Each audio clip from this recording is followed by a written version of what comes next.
welcome to a brand new episode of Business PNG and a brand new year 2018. Now on this episode of the show, we feature a brand new edition of Business Advantage Boardroom, in which we revisit the PNG Investment Conference held in Sydney in September last year. We speak to futurist Mark Pesce about Bitcoin. Thank you very much for inviting me along. As it's been mentioned, I've had a very varied career. Currently, I'm called a futurist. You may be wondering, well, what does a futurist do? And I want to demystify it, because really what I do, I advise clients on how they can lean into trends, because that's the key element here. If you learn how to lean into a trend, you can be using a good tailwind to make good progress rather than fighting a headwind. So that's where a futurist can help you think about how to move into the future. Now, one of my clients over the last handful of years has been the G20 and the World Bank through the Global Project for Financial Inclusion.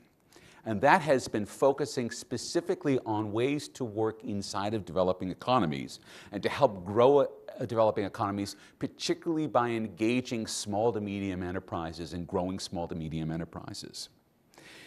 And the work that I've done with them over the last half a decade has led me to want to be very bold with all of you today. I've set a challenge for myself, and I'll set this out before you.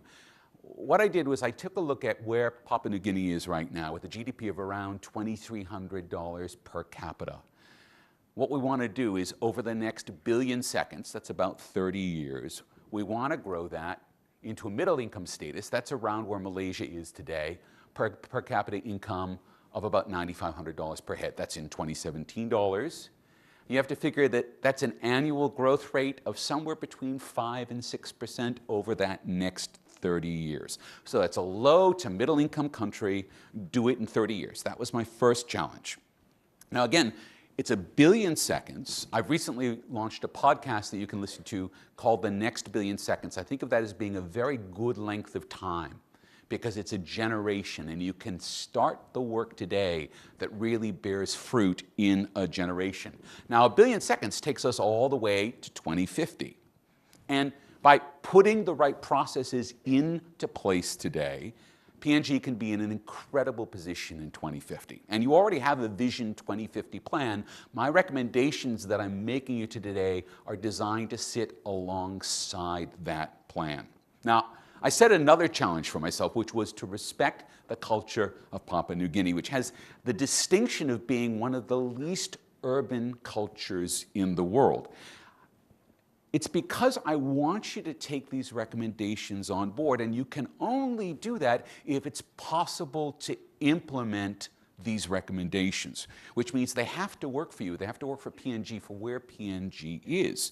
So I have my eyes on a goal for 2050, but I'm starting with my feet firmly planted on the ground. So without further ado, first thing you need to understand, the smartphone is the most important tool we have invented probably since the axe. And that is not hyperbolic. And the interesting thing about the smartphone is much more important in the developing world than it is in the developed world. Now, all of us are probably walking around with very whizzy, maybe $1,000 smartphones if you have a high-end iPhone or a high-end Android phone. A $50 smartphone, which is what they're selling in PNG these days, functionally is exactly the same. All of the rest of the other $950 we're paying for marketing, people. You just have to admit it. A technology that was introduced only 10 years ago, in 4 years' time, is going to be completely pervasive. And it's going to be completely pervasive because it's so useful. And you'll see some of the uses as I go through this talk. But it can be used for communication, it can be used for commerce, it can be used for education, it can be used for community, it can be used for culture, on and on and on and on. We've only started to scratch the surface of what we can do with a smartphone. And this is something you need to understand. In 2020, 80% of all adults on planet Earth will be using a smartphone. So recommendation number one is simple, it's easy. Over the next 5 years, drive up the rates of smartphone ownership in PNG. Now, on the basis of my research, it looks like something between 40 and 50% of Papua New Guineans have a SIM card, so they have a mobile. Looks like 50 to 60% of people who have a mobile have a smartphone right now. So that's something between 20 and 25% of Papua New Guineans who have a smartphone right now. So over the next 5 years, make it a goal to raise that rate to the global rate of 80 to 85%, which is where we're going to be in about 2022. Exceed the global average if you can. Now, at the same time that you do this, the other half of the recommendation is you're going to have to build out the infrastructure to support that so that the whole nation has good coverage and mobile broadband connectivity. Now, that's going to require investment, but it is a utility service. Utility service will promise regular revenues, so it's a good investment. But you have to think about how are you going to pay for the investment of all of the mobile infrastructure that PNG is going to need so that everyone has good, high-quality mobile service. Now, normally, companies do that by charging really high tariff fees. And the problem is, if you do that in a developing country, it disincentivizes people from using the devices in all the ways that you're going to want to use them to generate revenue. And we'll come to those in a minute. But I need to cover this first because this is really important. High tariffs discourage users. So how do you realize revenue from a big mobile broadband build-out? The telcos are going to need to find another way to be able to realize revenue. And it has to not rely primarily on charging a lot for voice and data traffic. So here's the third recommendation, and this is the one where you're probably going to take your guns out and shoot at me. I want you to allow the telcos to go into banking. Mobile money is already offered in PNG. It can be a powerful accelerant to the economy. Mobile money is great because it brings everyone who's unbanked into the banking system. It provides a pervasive payment service for individuals and then for businesses. It creates an audit trail, which is really nice for the taxman. Now, what happens, what we've seen around the world, is when mobile money gets introduced to an economy, there's usually a bit of a scuffle because the telecom regulator and the banking regulator have a bit of a turf fight. Who gets to control this? Who gets to run this? Who gets to regulate this? I suggest that the best way to make this work is to marry them. I'm Mira Batulo, and you're watching Business PNG.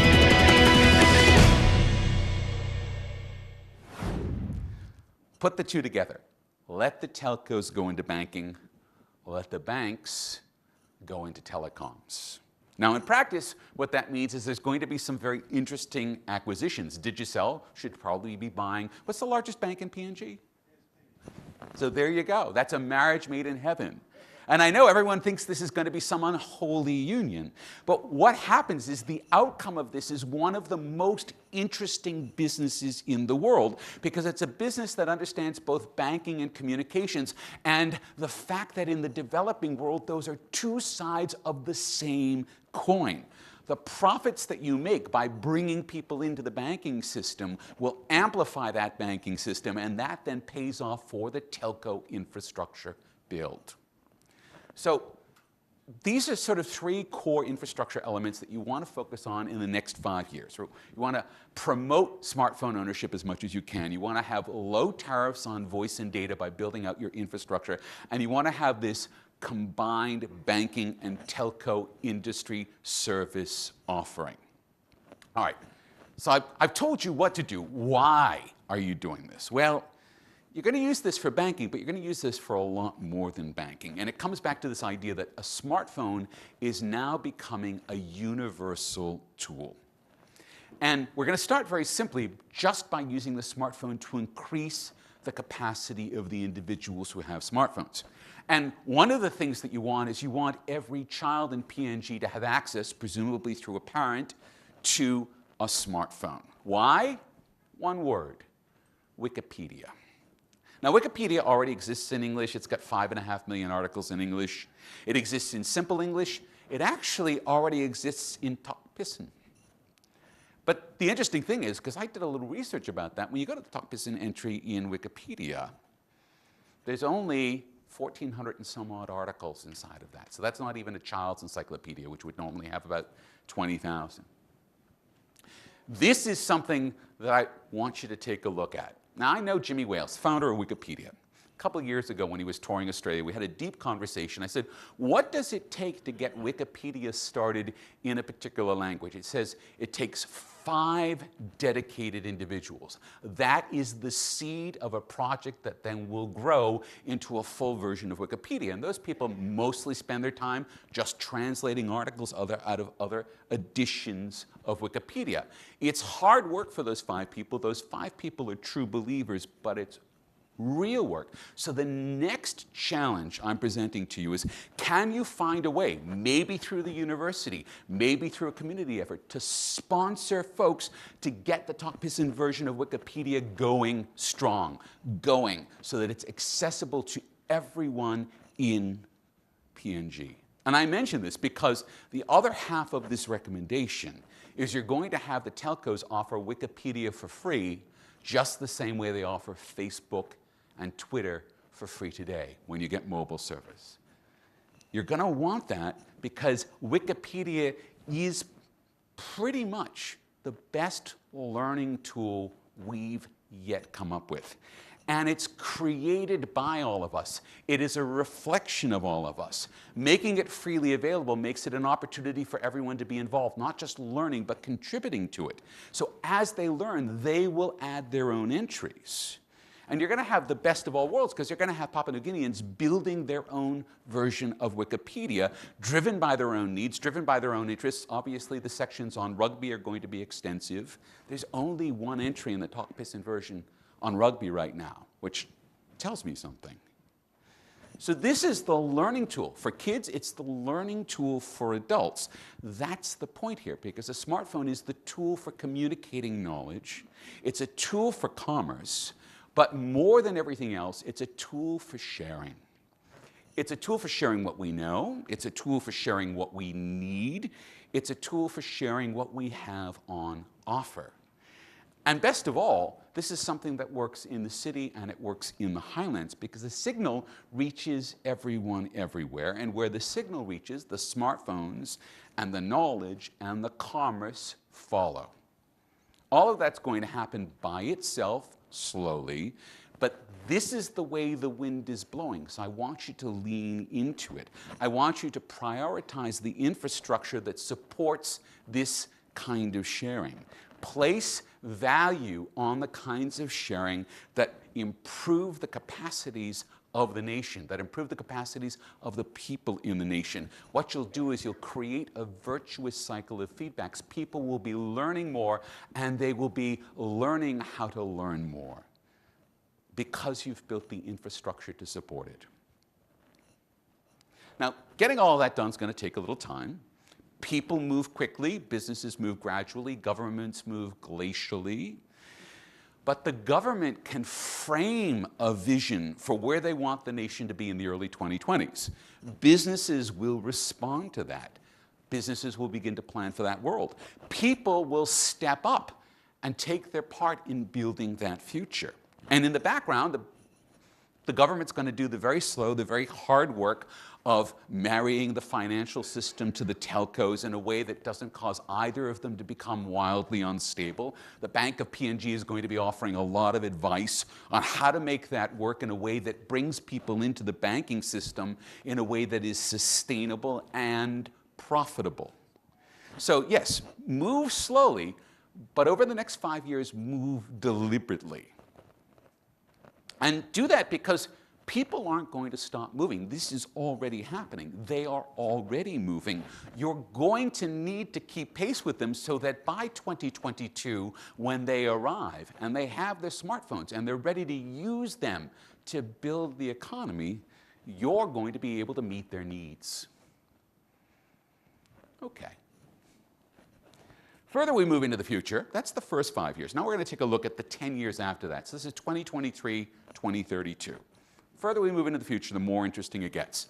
Now, mobile money has been available in Papua New Guinea for a few years. It's a low-cost, low-impact way of bringing people into the banking system.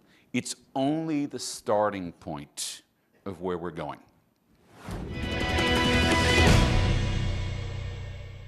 I'm Ian Jarari in Manila, and you're watching Business PNG.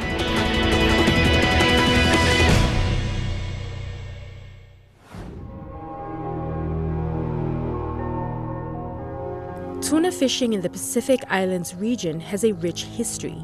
For centuries, tuna has provided an important source of food for Pacific Island peoples, and the traditional fishing techniques and equipment involved are part of their cultural heritage.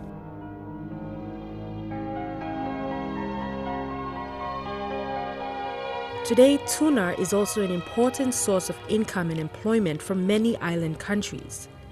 For some, the tuna resources within their 200-mile exclusive economic zones represent their only significant renewable resource and their best opportunity for economic development.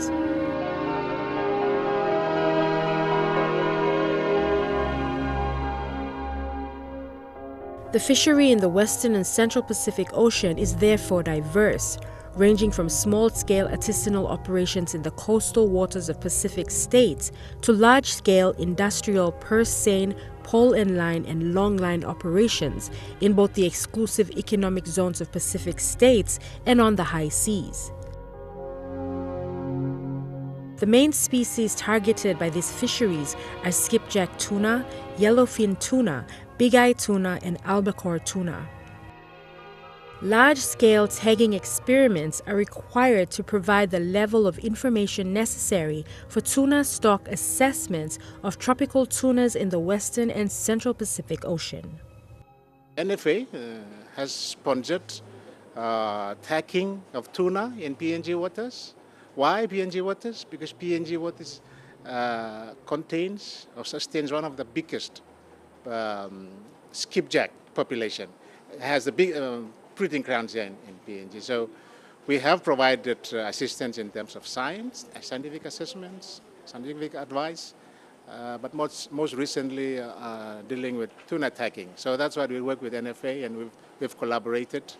Tagging data has the potential to provide much information of relevance to stock assessment, either by way of standalone analysis or preferably through integration with other data directly in the stock assessment model.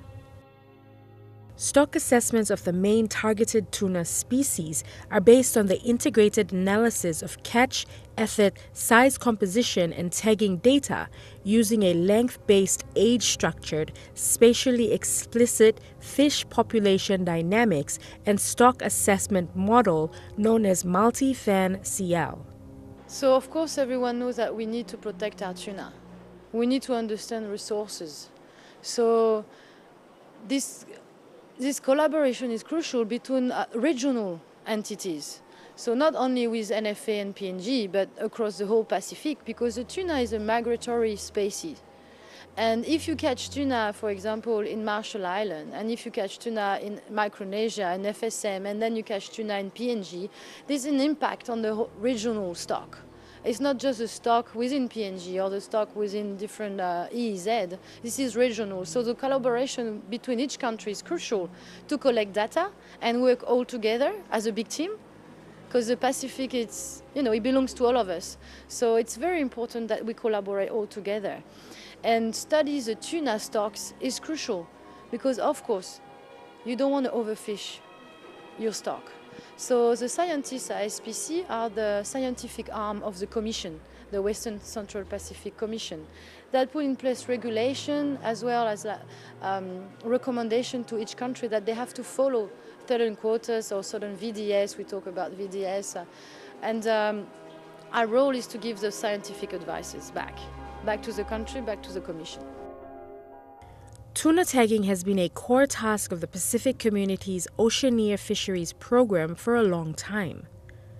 Large-scale tagging experiments are required to provide the level of information necessary for regional tuna stock assessments. In 2006, the first phase of the Pacific Tuna Tagging Program began in Papua New Guinea and Solomon Island waters. The objectives of the PTTP as revised in 2016 are as follows: to obtain data that will contribute to and reduce uncertainty in tuna stock assessments, including estimation of overall and local exploitation rates, extent of mixing, and appropriate spatial strata for the use in assessments, and to obtain information to better understand the interactions between tropical tuna species and major fishing gears to support development of mitigation measures and better interpret fisheries data. I'm currently here in PNG because we just complete a tagging cruise in PNG water as well as Solomon Island water. We've been deploying tags on tuna, on skipjack, bikai and yellowfin, and we tagged more than 27,000 tuna in the waters. So the tagging project is a crucial importance for scientists to be able to provide information about migration of the tuna and also about the impact of the fisheries on the tuna stocks. So what is important is to establish a good tag recovery scheme in the country. So I'm in PNG. We've been working a long time together with NFA, so the National Fishery Authority. We've got tag recovery officers based in major ports in Wewak, Madang, Lae, of course Port Moresby and Rabaul. And I'm just here to continue that collaboration, maintain it, following up on the data, implementation and agreement between NFE and SPC. Because this tagging project is crucial for everyone, I need to make sure that the reward scheme is also implemented. So whenever a fisherman or an industry like at the cannery someone found a tagged fish, he needs to report the tag to the fisheries officers, and we've got reward for that. So an incentive for people to report the tag. So it's 30 kina for a spaghetti tag, so it's just a plastic tag, and 800 kina for an archival tag. So there's a different, those two tags give us different type of information. So the plastic tag just tell us where the fish has been caught. Because of course, when we tag the fish, we measure the fish, we release the fish in the water, and we actually record the information where it was released. And then when the fishermen catch the tagged fish, they give us information about where the tagged fish was caught, as well as possible measurements. So we can look at where the fish went. We don't have details of what's happening between the release location and the catching location, but we know that the fish migrate. And with the archival tag, which is an electronic device that we implement inside, we actually do a chirurgical implementation of this device. This device records temperature, as well as light, pressure. So we have a good understanding where the fish is diving, how deep they're diving, but also using some analysis with models, we actually look at the migration and we have a very good understanding about the movement of this fish. So when the fishermen collect this tag, it's a very precious information for us, and we manage to extract that information into a database. So my role is really to guarantee that the awareness is done locally within the port, and that the officers are ready to handle the huge amount of tag that's going to be reported by the fishermen, by the cannery staff, and by the whole industry. The collection of reliable and high-quality information about recovered tags from the PTTP is critically important to maximize the use of this data in stock assessment and tuna fisheries management. And that's all we have for this episode of Business PNG. For more information, or if you would simply like to view this episode again, visit EMTV online at the URL at the bottom of your screen. Or to simply join the conversation, like our page on Facebook or follow us on Twitter at the Twitter handle at Business PNG. Until next week, have a pleasant evening. I'm Leanne Jarari, and this was Business PNG.